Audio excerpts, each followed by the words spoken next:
सुभद्रा योजना रे प्रत्येक महिला 50,000 टंकार कैश भाउचर बिल्कुल मागणारे पाई परिबे। तेबे सुभद्रा योजना रे थिबा 50,000 टंकार कैश भाउचर केमिति पाइबे एवं कौन कौन सबू डॉक्यूमेंट्स रो आवश्यकता रही ता छड़ा केबेटारू आवेदन हबो एही सुभद्रा योजना रे। आजिर वीडियो रे पूरा इनफॉरमेशन पाई परिबे। जानिया पई वीडियोटी को निहाती भाबरे शेष पर्यंत देखंतु। आम चैनल सह जड़ी रही एवं चैनल को सब्सक्राइब करी पाखरे आसुवा बेल आइकन को ऑल सिलेक्ट करने को जमारू भी भूलिबे नहीं। देखंतो सुभद्रा योजना को नहीं राज्यर अनेक महिला माने मध्य चाहि बसिचंती जे केबेठारु राज्य रे लागू करा जिवो एही सुभद्रा योजना को। ता छड़ा सुभद्रा योजना को नहीं वर्तमान आसिला नुआ अपडेट। एणिके आपण माने मध्य जानिचंती जे किछि दिन पूर्वरु राज्य बजेट रो उपस्थापना मध्य करा सरिलाणी। आउ ए बजेट अनुसार राज्य में थिबा महिला को मिल पार आर्थिक सहायता।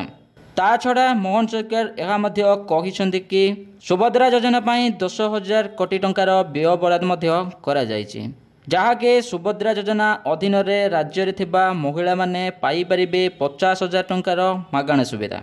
आउ रहिला केबेठारु राज्य में लागू करा जिवो सुभद्रा योजना।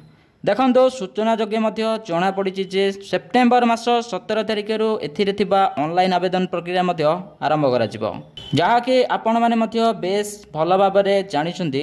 सेप्टेम्बर 17 तारिख रे प्रधानमंत्री जन्मदिन।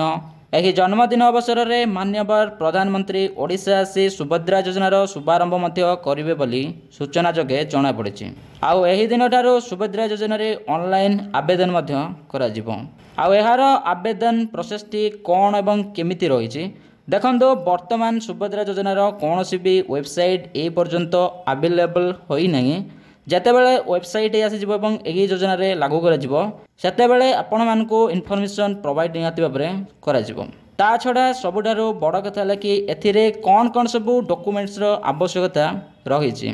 प्रथमतः जानी रखंतु आधार कार्ड, पासपोर्ट एवं इनकम सर्टिफिकेट दरकार, बैंक अकाउंट नंबर दरकार, मोबाइल नंबर टी दरकार एवं ता छह राशन कार्ड इत्यादि आवश्यकता निहाती भाव रही।